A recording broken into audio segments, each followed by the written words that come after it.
So life is absolutely precious, and only two people can understand it the best way. One is a doctor who's saving your life, and the other one, the patient himself or herself, who's struggling to save his or her life.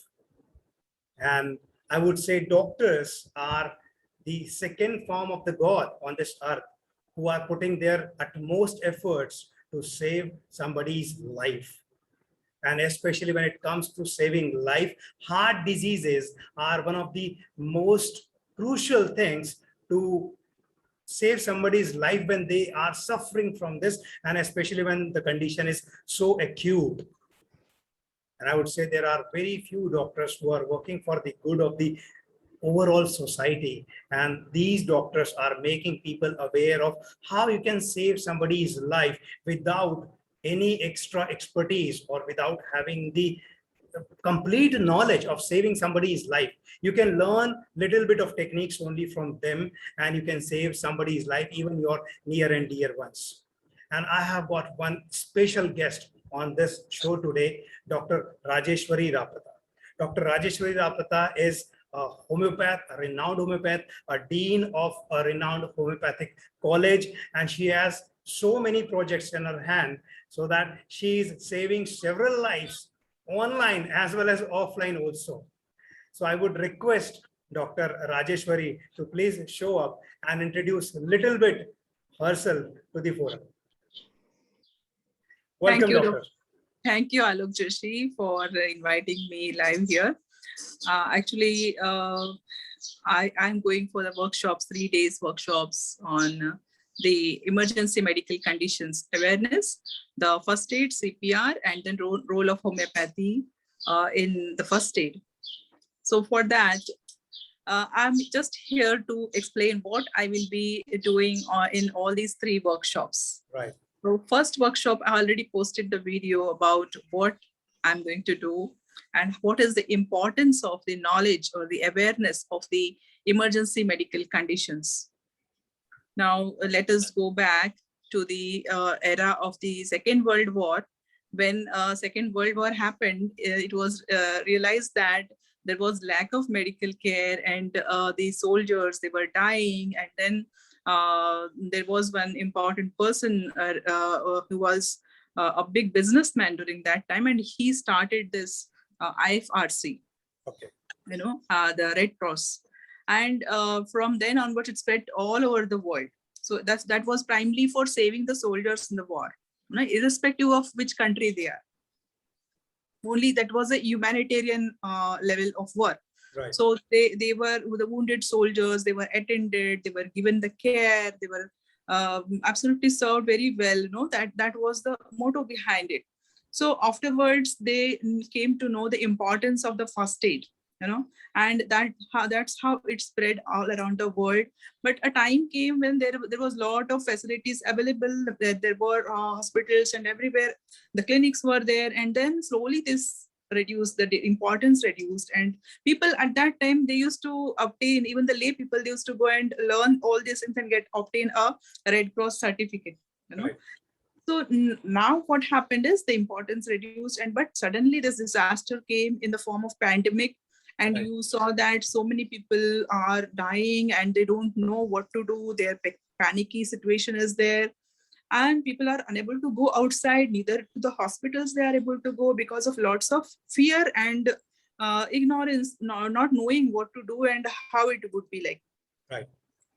So after that, Florence Nightingale came in the form of a nurse, and then she also served so many people of the wounded war soldiers. So in this way, this humanitarian work is going on.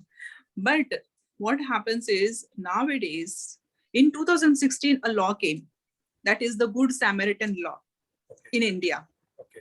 That was already there in the European countries, but in India, it was first introduced in 2016. Okay. So this was for the people who wanted to help, but they were having a fear that what will happen if I help a person who is in danger, who is having some emergency medical condition, or who is in a road traffic accident, who is wounded. So they had a fear that if I go and help, then I will be like legally, I will get entangled. Yes. That kind of fear was there. So people wanted to help, but they were unable to because of this kind of fear. So this law came into existence in 2016, and then people can become the first responders. They can help people who are in a medical emergency condition. So this is for all those people, lay people who want to help, who want to save a life, Okay. And to save a life, first of all, you should be well equipped with the knowledge to understand the situation of that person, and to understand that emergency medical condition, to understand the recognize the symptoms of that emergency condition. Okay. So that is very important. So that is why I have started this course, and I wanted to empower people, Right. the lay people too, so that they can understand what are the symptoms of so-and-so disease, what are the symptoms of so-and-so disease. And so what happens is, in that disease where it develops into an emergency medical condition, they will immediately recognize it, and they will give the first aid care until the advanced medical care arrives, or till the ambulance comes. So that is the motto behind this. Okay. So yes. And basically, when we think about first aid, I also remember whenever I used to go for the first aid, or I used to see the first aid kit in my schools or in my colleges, I used to see that some band-aid over there, Dettol is kept over there, and there are some medicines. So these medicines, inevitably, they used to be the allopathic medicines. But you are the person or a medical practitioner or a homeopath who has started this concept of first aid in homeopathy. Because usually what we think, the general perception of people is there, that homeopathy takes time. It cannot show its immediate results. So that's how people think about homeopathy. But when you come forward and say emergency medicine in homeopathy, or first aid in homeopathy, or something that can save you immediately, and then you can go for and search for the higher medical facilities. But how can homeopathy be very much useful in the form of emergency medicine or first aid? That is actually a big question. Even some of my colleagues, they've told me that, why are you going for this, Yes. So there are many of the doctors who are from Germany, from the Finland, who have written books on emergency medical care and the role of homeopathy. And these are not simply homeopaths, you can say. They are the proper medical surgeons and intensivists who have experimented with these homeopathic medicines in their hospitals, in the ICUs, and found it very effective. Okay. So I'm not going to give the complete medical knowledge to everybody.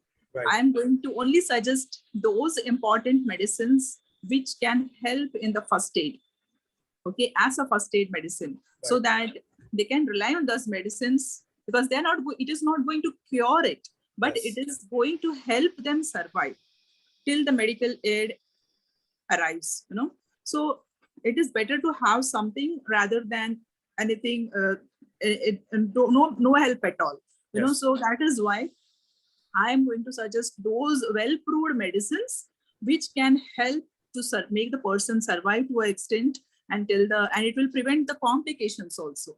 right. What happens is, when we are giving the first aid, we are not knowing, we may give crocin or whatever, the metrogyl or certain things like, which are usually available in the first aid, Right. So these can develop bitter taste in the mouth, or maybe it is not a suitable medicine for that condition.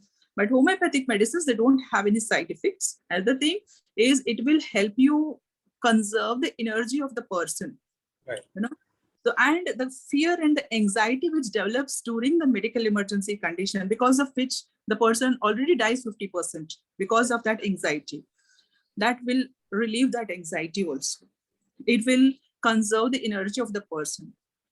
So all this will help the person to develop the willpower, and also it will help to face that danger. Another thing I will tell you, there are several thousands of cases where, in case of head injuries, where certain homeopathic medicines have worked so well that what happens is, in a head injury especially, when a person is injured unconscious, he doesn't know, and immediately after some time he will recover from that unconscious, and he will say everything is okay.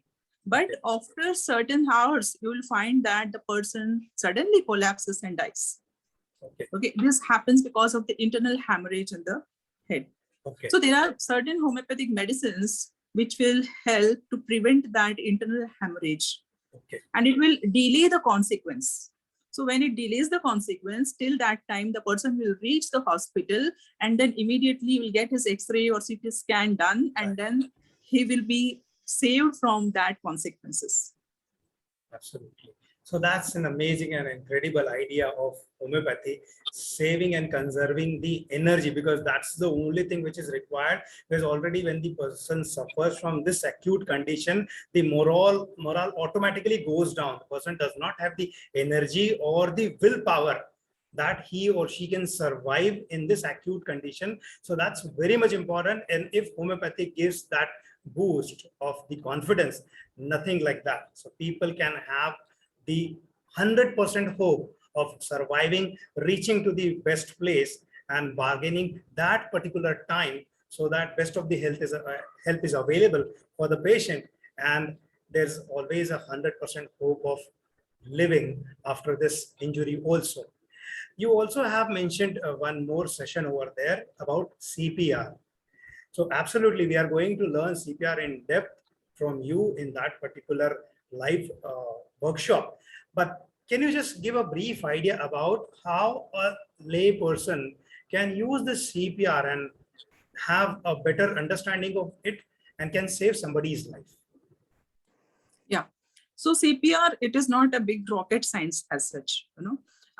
In hospitals, there are several codes, out of which one is the blue code. Code blue, it is called as. And this is where all the physicians and the healthcare professionals, they come together and save the person, rescue the person, and then provide that CPR and advanced medical care to revive the person. Okay. To save that person who is undergoing a major cardiac arrest or a brain stroke. Okay, so during that time, so this is a process which is learned by the health professionals. Primarily, it is basic thing which every health professional has to learn. Okay. But there is a certain thing called as hands-on CPR, which can be learned by every person who doesn't have any basic knowledge of science or biology or anything. Hands-on CPR. That is one thing called as quality CPR. Another thing is the hands-on CPR. So hands-on CPR can be learned by everybody. Okay. So here in this course, I'll be giving a knowledge about the heart and the lungs and the how they function, and then how this CPR will help in reviving the person, resuscitating the person. So that is knowledge I'm going to give to everybody. So absolutely, each and everybody, even who doesn't know what is heart, what is lungs, can also attend this workshop and learn about what it is. So my request is, while you are learning the CPR, just keep one nice bulky pillow with you so that you can practice on that pillow. Okay. Okay. So actually we teach it on a dummy. Right. Yes. On a mannequin we teach it. Yes. So now I'm just going to teach you on the pillow, so it's very easy to learn. Okay. Okay. Only few things you have to remember on these few points. You will be able to do a effective CPR and can save a life. And such a fantastic thing it is that you feel so happy and satisfied when you save a person's life. Okay. So, doctor, what do you require from the viewers when they come for your workshop? What do you require them to be well prepared with? Is there any particular requirement that you want the viewers to come prepared with that thing in mind, or some mindset is definitely very much important? And second thing, what do you suggest that people should come prepared for this? People should come with a notebook, a pen, and a nice bulky pillow. Okay. Which can, if you push it, it will just bounce back, and that kind of pillow. So these three things are very important, and with the alert mind. These are the two resources that is very much required. Okay, and why this preamble of doctor's workshop is there? Because we want you people to throw some more questions so that doctor is well prepared for these questions, because these are the very crucial things that can help somebody, that can save somebody's life, that can resuscitate people from death to life again. So be well prepared and throw more questions. Some of the people, they might already have some experience with their relatives, with their senior citizens, that they have gone through such injury or such conditions, so they could not handle that particular time. But now, because you have that bad experience in your mind, you can ask some questions beforehand to the doctor, so the doctor is also well prepared to give that question and come with all those answers for you. So I would request each and everybody who would be watching this video, throw more questions below in the comment box, so that doctor is having the clear-cut idea about the expectation of the viewers, so that she will bring more and more knowledge, because she is the ocean of knowledge. So you can get anything from her, but what particularly you want, because you should be satisfied, you should be well equipped with the idea of saving yourself or somebody else. So throw more and more questions before this workshop occurs. The workshop is from Monday 16th, 17th and 18th. It's of 1 hour each day, doctor, or 2 hours? 1 hour, 1 hour. 9 1 to 10 it will be every day, 3 days it is there, 3 hours. Okay. So one thing I want to make clear, that we can't, like you said, as you said, we are going to avoid the death and then save a life in that way. So one misconception is that is death will be prevented. How it will be prevented? It will delay the death. It will delay the complications. It is not that we are going to bring the person out of death. It's not that. Okay, we are going to keep the circulation on, where the circulation is slowly diminishing and the person is going into death because of that, whatever emergency medical condition is there. So we are not going to immediately bring the person from the death. It's not like that. Right. It's that we are going to keep him alive, so that the advanced medical care comes and takes care of the what is undergoing, what condition is undergoing. So the specific condition will be attended by the advanced medical care. Right. So till then, we are going to keep his heart going on, and his brain circulation going on. Yes. So the big damage can be prevented and the complications could be minimized with all these techniques and methodologies which you are going to teach the viewers at all. So thank you very much for this help, doctor. And this is absolutely free, because you don't have to pay anything for this expert advice and for learning these expert techniques from the doctor who has been using it since a long and has saved so many lives in her total span of career, and still she is doing it. So everybody, please throw your questions, the experiences, if you want to learn something very specific out of this workshop. So let us know what you want to learn. The more doctor will be enthusiastic and give you the more out of that ocean. So thank you very much, doctor, for being with us live and telling us and giving us the glimpses of what you are going to teach us in this 3-day workshop. Thank you very much for being here and honoring this time, for making the audiences aware in advance. Thank you so much. I'll be very happy if people post the comments there, the questions there, so that I'll be well prepared for whatever new questions are there, and that will also light up my brain, and I'll be more prepared for giving those answers too. Right. So that will help me. Absolutely. To help you. Yeah, absolutely. Help others to help yourself. So help your doctor to help your own life. So thank you very much for being here, and for everybody, as doctor also suggested, please bring in more ideas and more queries so that you can be helped the most. Thank you very much for being here. I would request you enjoy your 3-day workshop and learn a lot of things. Thanks a lot for being here.